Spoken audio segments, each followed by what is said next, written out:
ഈ ചോദ്യം നമ്മളിപ്പോൾ വിധി കേന്ദ്രത്തിനുള്ള താക്കീത് എന്ന് ചോദിക്കുമ്പോൾ അത് ഇപ്പോൾ കേന്ദ്രം ഭരിക്കുന്ന BJPക്ക് മാത്രമല്ല, നേരത്തെ ഭരിച്ചിരുന്ന ആളുകളടക്കം ചെയ്തിരുന്ന ആരായാലും ഗവർണർ എന്ന് പറയുന്ന ആ ഒരു പോർട്ട്ഫോളിയോ, ആ ഒരു പദവിയെ അതൊരു ചട്ടുകമാക്കി ഉപയോഗിച്ച എല്ലാവർക്കുമുള്ള തിരിച്ചടിയാണ്. അതിന് ഒരു മുൻകാല പ്രാബല്യത്തോടു കൂടിയുള്ള ഒരു തിരിച്ചടി അല്ലെങ്കിൽ താക്കീത് എന്ന് നമ്മൾ പറയേണ്ടിയിരിക്കുന്നു. കാരണം നിലവിൽ ഭരിക്കുന്ന സർക്കാർ ഇനിയിപ്പോൾ മാറി അന്ന് ഭരിച്ച ആളുകളൊക്കെ തിരിച്ചു വരുമോ എന്നുള്ളത് കാത്തിരുന്ന് കാണേണ്ട കാര്യമാണല്ലോ.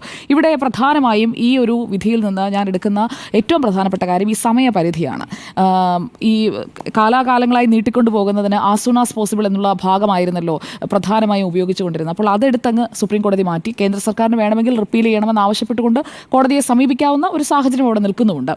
ഇവിടെ നിയമസഭ പാസാക്കിയ ബില്ലുകൾ പിടിച്ചു വെക്കുന്നതിന് 2 തരത്തിൽ സമയപരിധി നിശ്ചയിക്കുന്നു എന്നുള്ളത് എന്തിനാണ്? ബില്ലുകൾ അനന്തമായി നീട്ടിക്കൊണ്ടുപോകരുത്. ഈ ബിൽ നിയമമാക്കുന്നത് എന്തിനാണ്? ജനങ്ങൾക്ക് ഉപകാരപ്പെടുന്ന കാര്യങ്ങൾ ചെയ്യുന്നതിന് വേണ്ടിയാണല്ലോ ഈ ബില്ല് കൊണ്ടുവരുന്നതും നിയമം പാസ്സാക്കുന്നത്. അപ്പോൾ ജനത്തിന് അത് ഉപകാരപ്പെടാതെ പല കാര്യങ്ങളും നീണ്ടുപോവുകയാണ്. ഒരു കാര്യവുമില്ലാതെ പല കാര്യങ്ങളും നീട്ടിക്കൊണ്ടു പോകുന്ന ആ ഒരു കാര്യത്തിന് ഒരു സമയപരിധി വെക്കുകയാണ്. അപ്പോൾ ഗവർണർക്ക് ഗവർണറുടെ സ്വന്തം ഇഷ്ടപ്രകാരമോ രാഷ്ട്രീയ താല്പര്യപ്രകാരമോ ഒന്നും ഒരു കാര്യത്തിലും ഇനി അങ്ങനെ നീട്ടിക്കൊണ്ടു പോകാൻ കഴിയില്ല എന്നുള്ളത് നല്ല കാര്യം തന്നെയാണ്.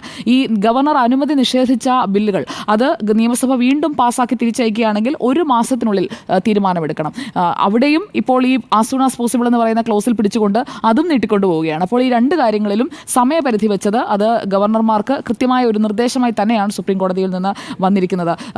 ബില്ല് പിടിച്ചു വെക്കണോ, ബില്ല് പാസ്സാക്കണോ, അതോ രാഷ്ട്രപതിക്ക് അയക്കണോ, എന്തായാലും തീരുമാനം വളരെ പെട്ടെന്ന് തന്നെ എടുക്കണം എന്നുള്ളത് അത് കൃത്യമായ ഒരു ഇൻസ്ട്രക്ഷനായി അത് ഒരു രാഷ്ട്രീയ തീരുമാനം നടപ്പാക്കാൻ ശ്രമിക്കുന്നവർക്കുള്ള താക്കീത് തന്നെയാണ്.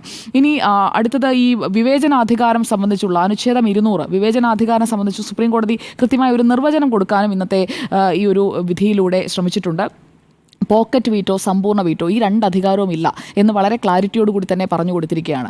ഗവർണർമാർ ഈ ഒരു അധികാരം ഉപയോഗിക്കുന്നതിനായിട്ടാണ് നമ്മൾ കണ്ടിട്ടുള്ളത്. കാലങ്ങൾക്ക് മുമ്പേ തന്നെ ഈ രീതിയിൽ ഗവർണർമാരെ ഈ പോക്കറ്റ് വീറ്റോ അല്ലെങ്കിൽ സമ്പൂർണ്ണ വീറ്റോ ഉപയോഗിക്കാനായി ഗവർണർമാരെ നിർബന്ധിതമാക്കുന്ന സാഹചര്യമാണ് കണ്ടുകൊണ്ടിരുന്നത്. ഉദാഹരണങ്ങളിലേക്ക് ഞാൻ വരാം. അപ്പോൾ ഗവർണർമാരെ ഉപയോഗിച്ചുകൊണ്ടുള്ള ഒരു ഭരണം, ഒരു സമാന്തര ഭരണം, അത് ഇനിയിപ്പോൾ ഏത് സർക്കാരായാലും, കേന്ദ്രം ഭരിക്കുന്ന ഏത് സർക്കാരായാലും അവർക്ക് സാധിക്കാത്ത ഒരു സാഹചര്യത്തിലേക്ക് കാര്യങ്ങൾ എത്തുകയാണ്. ഇനി RN രവി എന്ന് പറയുന്ന പർട്ടിക്കുലർ പേഴ്സണിലേക്ക്, തമിഴ്നാട് ഗവർണറിലേക്ക് വന്നു കഴിഞ്ഞാൽ 2021 സെപ്റ്റംബർ 18 അദ്ദേഹം ഗവർണർ ആയപ്പോൾ മുതൽ ഇക്കഴിഞ്ഞ വർഷങ്ങളിലെല്ലാം എപ്പോഴും വിവാദങ്ങളിലൂടെ മാത്രമാണ് സഞ്ചരിച്ചു കൊണ്ടിരുന്നത്. അപ്പോൾ നമ്മുടെ മുൻപത്തെ ഗവർണർ ആരിഫ് മുഹമ്മദ് ഖാൻ ആണോ അതോ തമിഴ്നാട് ഗവർണർ RN രവിയാണോ കൂടുതൽ തലക്കെട്ടുകൾ സൃഷ്ടിച്ചത് എന്ന് ചോദിച്ചു കഴിഞ്ഞാൽ നമ്മൾ ഈ തമിഴ്നാട്ടിൽ നിന്നുള്ള വാർത്തകൾ എടുത്ത് നോക്കിക്കഴിഞ്ഞാൽ ആരിഫ് മുഹമ്മദ് ഖാൻ ഇവിടെ ഉണ്ടാക്കിയതിൻ്റെ ഒരു 10 ഇരട്ടി ഇഷ്യൂസ് തമിഴ്നാട്ടിൽ RN രവി ഉണ്ടാക്കിയിട്ടുണ്ട് എന്നത് വ്യക്തമാണ്. ആരിഫ് മുഹമ്മദ് ഖാൻ ഈ രാഷ്ട്രീയമായ മറുപടികളൊക്കെ കൊടുത്ത് സത്യപ്രതിജ്ഞ അനുവദിക്കത്തില്ല എന്ന് പറഞ്ഞു. അതെ അതെ അല്ലേ? അപ്പോൾ കേസിൽപ്പെട്ട് തിരിച്ചു വന്ന അല്ലേ? അപ്പോൾ ആ RN രവി ഇതിൽ അദ്ദേഹം എടുത്തിരിക്കുന്ന പല തീരുമാനങ്ങളും, അതിൽ ഓരോ കാര്യങ്ങളും നമ്മൾ എടുത്തു നോക്കിക്കഴിഞ്ഞാൽ ഇന്നത്തെ സുപ്രീം കോടതി വിധി യഥാർത്ഥത്തിൽ അദ്ദേഹത്തിനൊരു വലിയ തിരിച്ചടിയാണ്. കേന്ദ്രത്തിന് താക്കീത് എന്നതിനൊപ്പം തന്നെ RN രവി എന്ന ഗവർണർക്ക് ഒരു തിരിച്ചടിയായി കൂടി മാറിയിട്ടുണ്ട് എന്നത് വസ്തുതയാണ്. കാരണം അദ്ദേഹം 2023 ഏപ്രിലിൽ പറഞ്ഞ ഒരു സ്റ്റേറ്റ്മെന്റ് ഉണ്ട്. When a governor withholds assent to a bill, the bill is dead എന്നാണ് അദ്ദേഹം പറഞ്ഞത്. അതിനുള്ള മറുപടി സുപ്രീം കോടതി പഞ്ചാബ് ഗവർണറുടെ കേസ് പരിഗണിച്ചപ്പോൾ തന്നെ ഗവർണർക്ക് കൊടുത്തിരുന്നു. യഥാർത്ഥത്തിൽ അന്ന് തന്നെ അദ്ദേഹം താൻ ഈ പോകുന്ന റൂട്ട് കറക്റ്റ് അല്ല എന്ന് മനസ്സിലാക്കേണ്ടതായിരുന്നു. അന്ന് പഞ്ചാബ് ഗവർണറുടെ കേസിൽ സുപ്രീം കോടതി പറഞ്ഞത് rejection of a bill by a governor does not mean it's death എന്നാണ്. അങ്ങനെ അങ്ങ് ബില്ല് അന്തരിക്കുന്നില്ല എന്ന് കൃത്യമായി അന്നേ പറഞ്ഞു കൊടുത്തതാണ്. പിന്നെ 2 വർഷം കഴിഞ്ഞ് അടുത്ത താക്കീതിലേക്ക് സുപ്രീം കോടതി പോകുന്ന ഈ സാഹചര്യം നിർബന്ധിതമായി ഉണ്ടാക്കിയതാണ് എന്ന് വേണം മനസ്സിലാക്കാൻ. കാരണം തടഞ്ഞു വെക്കുന്നതിനോ അല്ലെങ്കിൽ ഇത്രയും വൈകിപ്പിക്കുന്നതിനോ കൃത്യമായ ഒരു കാരണമില്ലാതെ അത് ചെയ്യുമ്പോൾ അതൊരിക്കലും അംഗീകരിക്കാൻ കഴിയില്ല. അതുകൊണ്ട് തന്നെയാണ് ഈ പാർലമെന്ററി ജനാധിപത്യത്തെക്കുറിച്ചൊക്കെ കോടതിക്ക് ഇന്ന് മെൻഷൻ ചെയ്ത് പോകേണ്ടി വന്നിരിക്കുന്നത്. അപ്പോൾ ഇതിലിനി കേന്ദ്ര സർക്കാർ അടുത്തതായി എന്താണ് ചെയ്യാൻ പോകുന്നത്? കാരണം അവരാണല്ലോ RN രവിയെ അവിടെ ഗവർണറായി തീരുമാനിച്ചത്. കേന്ദ്ര സർക്കാരിൻ്റെ ഭാഗത്ത് നിന്ന് പ്രതികരണങ്ങൾ വന്നിട്ടില്ല എന്നത് ഒരു പ്രധാനപ്പെട്ട കാര്യമാണ്. ഇനിയിപ്പോൾ അടുത്തതായി നിയമപരമായി എന്താണ് ചെയ്യാൻ കഴിയുക എന്നത് അവരൊരു പക്ഷേ നോക്കുന്നുണ്ടാകും. ഇനി നമുക്ക് സ്വതന്ത്ര ഇന്ത്യയിലെ ഗവർണർമാരുടെ ഈ ഒരു ഭരണ ചരിത്രത്തിലേക്ക് വരാം. ഇവിടെ ഇപ്പോൾ കേന്ദ്ര സർക്കാരിന് ഈ വിധി ഇപ്പോൾ ഭരിക്കുന്ന സർക്കാരിന് ഒരു താക്കീതാണ് എന്നത് നമ്മൾ പറയുമ്പോൾ ഈ സ്വതന്ത്ര ഇന്ത്യയുടെ ഗവർണർമാരുടെ ഭരണ ചരിത്രത്തിൽ നമ്മൾ ശരത് പവാർ MLA-മാരുമായി നടത്തിയ ഒരു പ്രകടനം ഇക്കഴിഞ്ഞ അടുത്തിടെ നടന്നതാണല്ലോ. ശരത് പവാർ അന്ന് നടത്തിയ ഒരു പ്രകടനം ഉണ്ണിസാറിന് ഓർമ്മ കാണുമല്ലോ. അപ്പോൾ അതോടൊപ്പം തന്നെ 1984 2024 NT രാമറാവു അന്ന് അദ്ദേഹം രോഗശയ്യയിലായിരുന്നു, വീൽ ചെയറിലിരുന്നു കൊണ്ട്, കുറേ പഴയ കാര്യമാണ്, പക്ഷേ വീൽ ചെയറിലിരുന്നു കൊണ്ട് അദ്ദേഹം 162 MLA-മാരെയും കൊണ്ട് രാഷ്ട്രപതി ഭവനിലേക്ക് പോകുന്ന സംഭവം ഉണ്ടായത് 1984 അന്ന് ഭരിക്കുന്നത് ആരാണ് എന്നതുകൂടി നമ്മൾ ആലോചിക്കേണ്ടതുണ്ട്. രാംലീല മൈതാനിയിൽ ഇന്ദിരാഗാന്ധിയുടെ മൂക്കിന് താഴെ പോയി ആ പ്രകടനം നടത്തുകയായിരുന്നു അദ്ദേഹം. അന്ന് അറസ്റ്റ് ചെയ്യപ്പെട്ട ആളുകൾ എന്ന് പറയുന്നത് ഭരിക്കാൻ വേണ്ട ഭൂരിപക്ഷത്തേക്കാൾ 11 പേർ കൂടെ ഉണ്ടായിരുന്നു, അദ്ദേഹത്തിൻ്റെ കൂടെ 11 പേരുണ്ടായിരുന്നു.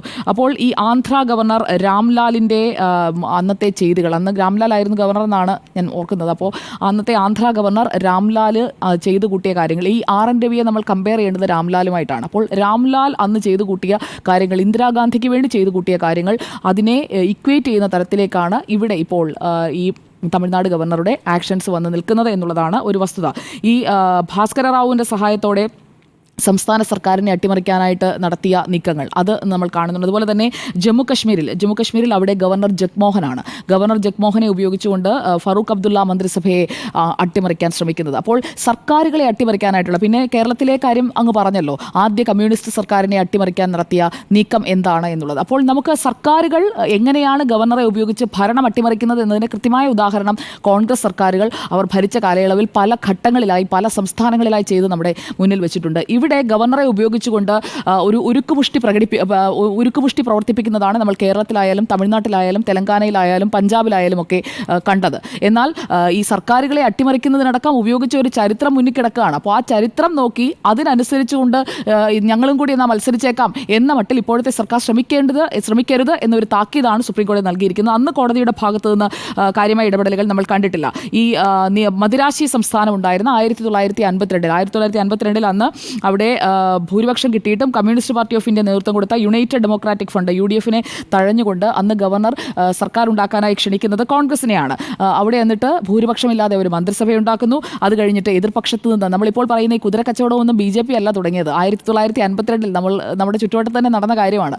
അപ്പോൾ അന്ന് ഈ കുതിരക്കച്ചവടം നടത്തി മറുഭാഗത്തുള്ള ജനപ്രതിനിധികളെ വാങ്ങുന്നു. അന്ന് ഈ ഗവർണർ ശ്രീപ്രകാശയാണ്. അപ്പോൾ ശ്രീപ്രകാശ രാജാജിയെ ഗവൺമെൻറ് രൂപീകരിക്കാൻ ശ്രമിച്ചത് ഏപ്രിൽ മാസം 1-ാം തീയതിയാണ്. അപ്പോൾ ഇതൊക്കെ ചരിത്രത്തിൽ കിടപ്പുള്ള കാര്യങ്ങളാണ്. സംസ്ഥാന സർക്കാരിനെ, കേരള സർക്കാരിനെ അട്ടിമറിച്ചത് 1959 അല്ലേ? 1959 അട്ടിമറി അതും നമ്മുടെ മുന്നിലുണ്ട്. അപ്പോൾ ചരിത്രമെന്ന് പറയുന്നത് അത് ഒരു റെഫറൻസായി നമ്മുടെ മുന്നിലുണ്ട് എന്നതൊരു വസ്തുതയാണ്. അപ്പോൾ അന്ന് ചെയ്തവർക്ക് ഇന്നിപ്പോൾ പ്രതിപക്ഷത്തിരുന്നുകൊണ്ട് ഈ കാര്യത്തിൽ, തമിഴ്നാട്ടിലെ കാര്യത്തിൽ ആഹ്ലാദിക്കുമ്പോൾ അന്ന് ചെയ്ത ചെയ്തികൾ എന്തായിരുന്നു എന്നുള്ളത് കൂടി ആ ഒരു ആർക്കൈവ്സ് ഒക്കെ അവിടെ തന്നെ ഇരിപ്പുണ്ട്. അപ്പോൾ അതിലും കൃത്യമായി ഇനി അങ്ങോട്ട് വിലയിരുത്തി പോകേണ്ടി വരും. അതുപോലെ തന്നെ യെദ്യൂരപ്പ ഭൂരിപക്ഷം തെളിയിക്കാനായിട്ട് സമയം ചോദിച്ച സംഭവം സമീപകാല ഇതിലേക്ക് നമ്മൾ വന്നു കഴിഞ്ഞിട്ടുണ്ടെങ്കിൽ അവിടെ നാമനിർദ്ദേശം ചെയ്ത പുതുച്ചേരിയിൽ തോറ്റവരെ വരെ നാമനിർദ്ദേശം ചെയ്യുകയാണ് പുതുച്ചേരിയിലെ ലഫ്റ്റനന്റ് ഗവർണർ. അത് BJP-യുടേതാണ്. അപ്പോൾ എല്ലാവരും ചെയ്തിട്ടുള്ള കാര്യങ്ങൾ എന്ന് പറയുന്നത് ഓരോന്നായി നമ്മൾ എടുത്തു നോക്കിക്കഴിഞ്ഞാൽ അവർക്കെല്ലാവർക്കുമുള്ള താക്കീത് തന്നെയാണ് ഈ വിധി എന്നുള്ളതാണ് ഈ വിഷയത്തിലെ എൻ്റെ ടേക്ക്. അരുണാചൽ പ്രദേശിലെ അധികാര വടംവലിയിൽ അവസാനം കലിഖോപുല്ലിൻ്റെ ആത്മഹത്യ വരെ എത്തി. അങ്ങനെ ഓരോ സ്ഥലത്തും പല പല കാര്യങ്ങൾ സംഭവിച്ചത് നമ്മുടെ മുന്നിലുള്ള കാര്യമാണ്. അപ്പോൾ ഈ വിഷയങ്ങളിലൊക്കെ എടുക്കുന്ന തീരുമാനങ്ങൾ ഇപ്പോൾ ഗവർണർമാരോട് കൃത്യമായ നിർദ്ദേശം കൊടുക്കുന്നുണ്ടാകാം. അവരുടെ പൊളിറ്റിക്കലായിട്ടുള്ളൊരു നിർദ്ദേശമില്ലാതെ ഒരു ഗവർണറും ആക്ട് ചെയ്യില്ല. അതുകൊണ്ടാണ് ഞാൻ ഇന്ദിരാഗാന്ധിയുടെ കാലത്തെയും അതുപോലെ കോൺഗ്രസ് സർക്കാരുകളുടെ കാലത്തും ഒക്കെ ഉണ്ടായതും കൂടി പറഞ്ഞത്. അപ്പോൾ ഓരോ സമയത്തും എന്താണോ കൊടുക്കുന്ന നിർദ്ദേശം ആ ഡയറക്ഷൻ അനുസരിച്ച് മുന്നോട്ട് പോകുമ്പോൾ അവിടെ കൃത്യമായ ചില ഡയറക്റ്റീവ്സ് ഉണ്ടാകും. ഡയറക്ഷൻസ് നിങ്ങൾ അനുസരിച്ചോളൂ, പക്ഷേ കൃത്യമായ ഡയറക്റ്റീവ് ഉണ്ട് എന്നതാണ് സുപ്രീം കോടതി ഇപ്പോൾ പറഞ്ഞിരിക്കുന്നത്. അതുകൊണ്ടാണ് ഞാൻ ഈ സമയത്തെക്കുറിച്ച് പറഞ്ഞത്. ബില്ലുകൾ അനന്തമായി നീട്ടിക്കൊണ്ടു പോകുമ്പോൾ ആ ബില്ല് എന്തിനാണ് നിയമസഭയിൽ കൊണ്ടുവരുന്നത്, അതിൻ്റെ ആ ഉദ്ദേശശുദ്ധി അല്ലെങ്കിൽ അതിൻ്റെ ആവശ്യകതയാണ് നഷ്ടമാകുന്നത്.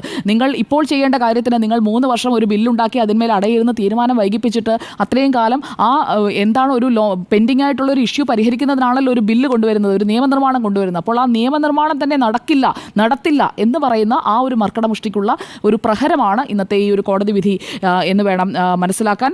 ഈ ഭരണഘടനാ ചുമതലകളെക്കുറിച്ച് നമ്മൾ എപ്പോഴും പറയുമല്ലോ. അപ്പോൾ ഈ രാഷ്ട്രീയമായി ദുരുപയോഗം ചെയ്യപ്പെടുന്നതിനെക്കുറിച്ചാണ് നമ്മൾ ചർച്ച ചെയ്ത് വന്നതിൻ്റെ ഒരു ചുരുക്കമെന്ന് പറയുന്നത്. ഈ മധ്യപ്രദേശ് ഗവർണറായിരുന്ന ഡോക്ടർ പട്ടാഭി സീതാരാമയ്യ, ഉത്തർപ്രദേശ് ഗവർണറായിരുന്ന KM മുൻഷി, അതുപോലെ തന്നെ സരോജിനി നായിഡു, ഇവരൊക്കെ ഗവർണർ എന്ന പദവിയെക്കുറിച്ച് പറഞ്ഞത് ഇത് അതിഥികളെ സ്വീകരിക്കാൻ വേണ്ടിയിട്ടുള്ള ഒരു ആലങ്കാരികമായിട്ടുള്ള ഒരു പദവിയാണ്. അതായത് ഈ ആളുകൾക്ക് ഒരു സ്വീകരണം ഒരുക്കുന്നതിന് വേണ്ടിയിട്ടുള്ള ഒരു ആലങ്കാരിക പദവിയാണ് എന്ന് അവർ അഭിപ്രായപ്പെട്ടിട്ടുണ്ട്. മഹാരാഷ്ട്ര ഗവർണറായിരിക്കുമ്പോൾ വിജയലക്ഷ്മി പണ്ഡിറ്റ് തന്നെ പറഞ്ഞിട്ടുണ്ട് ഈ ഒരു പദവിയെ ആവശ്യമില്ല എന്ന്. അപ്പോൾ ഗവർണർമാർ കേരളവും പറയുന്നുണ്ട്. ഞാനത് ആരിഫ് മുഹമ്മദ് ഖാനെ കുറിച്ച് പറഞ്ഞതിലേക്ക് വരാനാണ് ഞാൻ നേരത്തെയുള്ള വിജയലക്ഷ്മി പണ്ഡിറ്റിന്റെ അടക്കം റഫറൻസുകൾ ഉപയോഗിച്ചത്. അപ്പോൾ ഗവർണർ എന്താണ് ചെയ്യേണ്ടത്, ഗവർണർമാരുടെ പദവിയിൽ ഇരുന്നു കൊണ്ട് അവർ നിർവഹിക്കേണ്ട ചുമതലകൾ എന്താണ്, അതേക്കുറിച്ചൊക്കെ കൃത്യമായി ആർട്ടിക്കിൾസായി എഴുതി വെച്ചിട്ടുണ്ട്. എന്നാൽ ഇവിടെ ഇപ്പോൾ ഈ ആസ് സൂൺ ആസ് പോസിബിൾ എന്ന് പറയുന്നതിൽ തട്ടിയാണല്ലോ ഈ 3 വർഷത്തോളം കേരളത്തിലായാലും തമിഴ്നാട്ടിലായാലും കഴിഞ്ഞ 3 വർഷം ഈ തർക്കങ്ങൾ തുടരുകയായിരുന്നു എന്നുള്ളതൊരു വസ്തുതയാണ്. അപ്പോൾ ചില കാര്യങ്ങളിൽ ഡയറക്റ്റീവ്സ് കോടതിയിൽ നിന്ന് വരുന്നുണ്ട്, ചില കാര്യങ്ങളിൽ കൃത്യമായ ഡെഫിനിഷൻസ് വേണ്ടതുണ്ട്. അപ്പോൾ അങ്ങനെ ഒരു ക്ലാരിറ്റി കൊണ്ടുവരുന്നതിലേക്ക് ഈ കോടതി വിധി എന്തായാലും ഉപകാരപ്പെടും എന്നുള്ളതാണ് ഈ വിഷയത്തിലെ എൻ്റെ അഭിപ്രായം.